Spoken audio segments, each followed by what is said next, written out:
late physicist Stephen Hawking had a greater impact on modern popular science than almost anybody else. His ideas, theories, books, and lectures form something of a foundation for any budding 21st century thinker with an interest in science, physics, space, and time. Hawking was then an influential voice when it came to the subject of extraterrestrial life.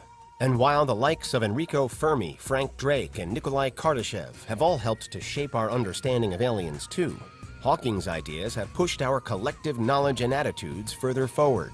You might think then that Hawking would have been all for trying to find and meet aliens, all the better to understand them.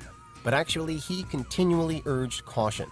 While SETI, the General Search for Extraterrestrial Intelligence, is well known, and Hawking was a high-profile supporter of many SETI initiatives, METI, or Messaging Extraterrestrial Intelligence, is an offshoot that he wasn't so in favor of.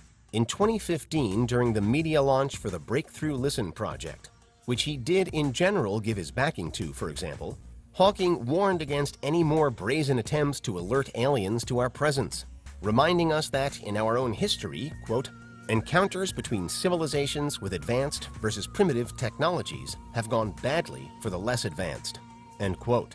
And certainly there's every possibility that a hypothetical alien species that does intercept a message from Earth would be more advanced than we are. So it's a stance that's easy to understand. At the same Breakthrough Listen event, Hawking continued that, quote, a civilization reading one of our messages could be billions of years ahead of us, could be vastly more powerful, and may not see us any more valuable than we see bacteria, end quote.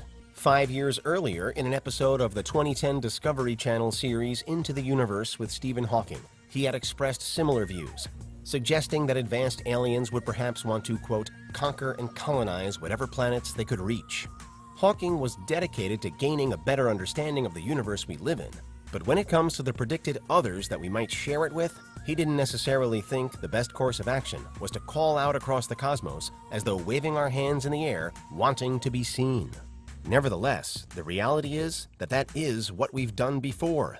To a certain degree, it's what we do every day. And if a new venture goes ahead, it's what an international team of scientists are hoping to do again as soon as possible. First, that everyday part, which has, strictly speaking, been true since the advent of radio. Over the past century or so, human beings have been busy beaming messages all over Earth to and from one another. Tech-wise, it's a marvel of our modern times.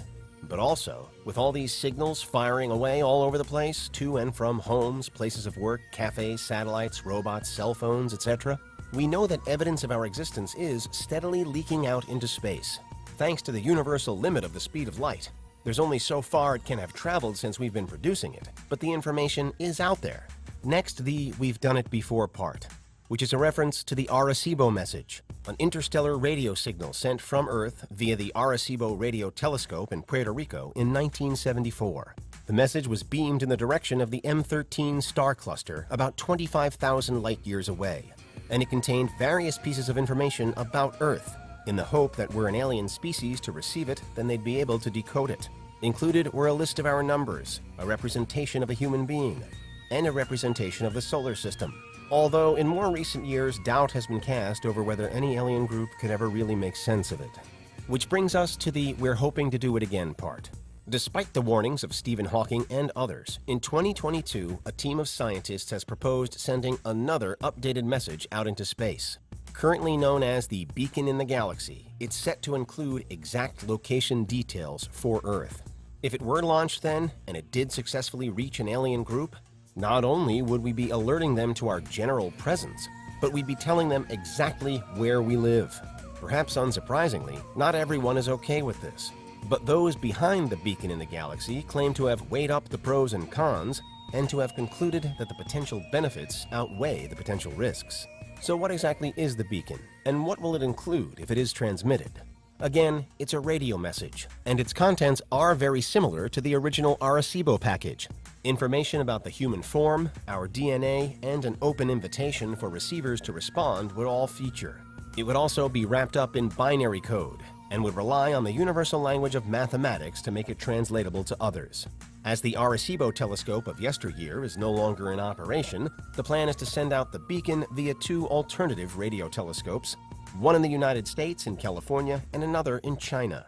The M13 cluster isn't the target this time around, though. with the team instead proposing that the new message should be sent in the direction of a different region of the Milky Way, also known for star creation, and relatively close to the galactic center, as previous studies have indicated that here is where life is most likely to emerge in our galaxy. The idea is that the chances will be as high as possible for the message to be intercepted.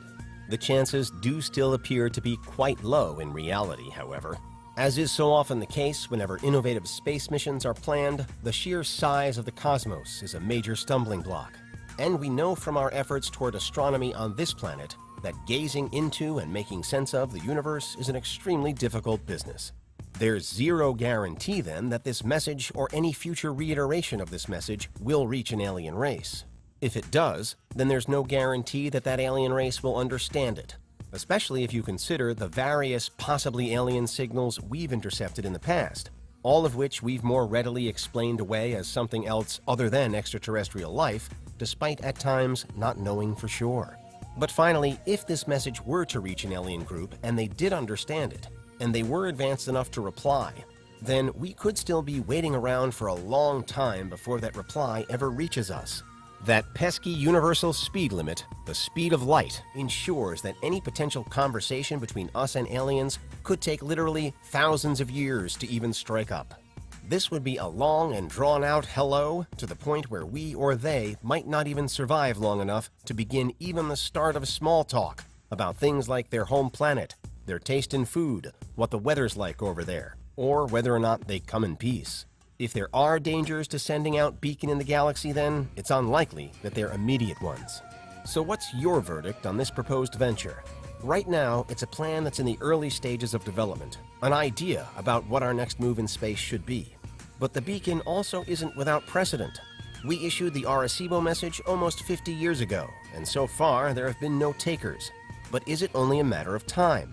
As one of the most influential scientists of his time, when Stephen Hawking spoke on the subject of aliens, the world tended to take note. But in this case, it appears that his warning will go unheeded. And the beacon, if it is lit, if it is sent out to the stars, may very well bridge the gap between us and alien life regardless. On the one hand, perhaps you can't make such a massive scientific breakthrough without taking a few risks. On the other, could this one message also eventually signal our doom? Because although scientists are doing it anyway, that's what Stephen Hawking warned us against.